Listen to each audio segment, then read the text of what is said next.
करके कहते हैं बेटा मुझे क्षमा कर दो। है हमारा नाम गाने में तुम्हारे पिता ने तुम्हें कितना कष्ट दिया, पहाड़ से फेंका मारने के लिए, है हाथी से कुचलाया, कहां तक कहें अपनी बहन होलिका को लेकर के अग्नि में जलवाया, है कितना अत्याचार किया तुम्हारे ऊपर, है और हमारे एक नाम गाने के लिए इतना अत्याचार बेटा तुमने सहा। इसलिए बेटा मुझे क्षमा कर दो, मैंने समय लगा दिया आने में। है सज्जनों, बड़े बड़े देवता भगवान को प्रसन्न नहीं कर पाए और प्रहलाद ने हाथ जोड़ करके स्तुति की। भगवान प्रसन्न हो गए और प्रहलाद जी को वरदान दिया, क्योंकि भगवान की घोषणा है।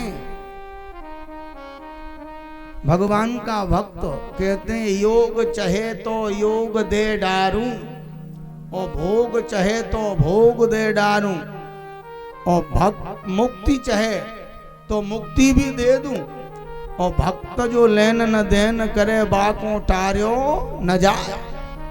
भगवान भक्त के वशीभूत होते हैं।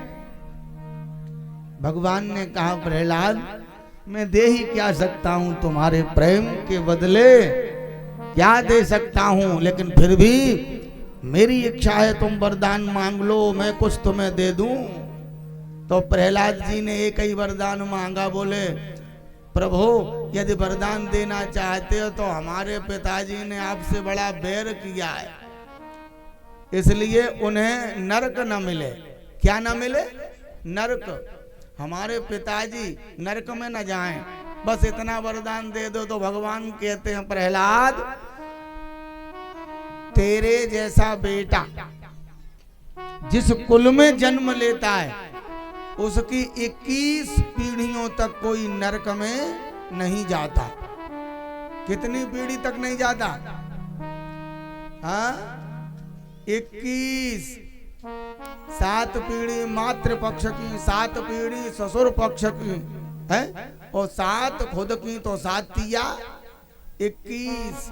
विचार करो, जिस कुल में भगवान का भक्त पुत्र पैदा होता है, भगवान ने वरदान दिया है प्रहलाद तू तो अपने पिता की बात करता है, नरक की है, उसके 21 पीढ़ियों तक कोई नरक में नहीं जाता।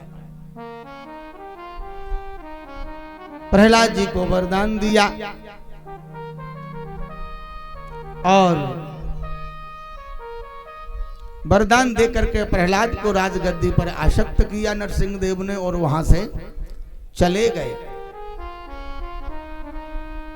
आदरणीय सुखदेव स्वामी राजा परीक्षित को श्रवण कराते हुए कहते हैं परीक्षित, प्रहलाद जी को दत्तात्रेय जी ने आकर के वैराग्य, त्याग और संन्यास धर्म के बारे में विधिवत समझाया। लोग वैराग्य की बातें तो करते हैं, बहुत बड़ी बड़ी करते हैं, लेकिन वैराग्य साधारण वस्तु नहीं है। कहते हैं वैराग्य 3 प्रकार का होता है, मरकट वैराग्य, शमशान वैराग्य और सच्चा वैराग्य।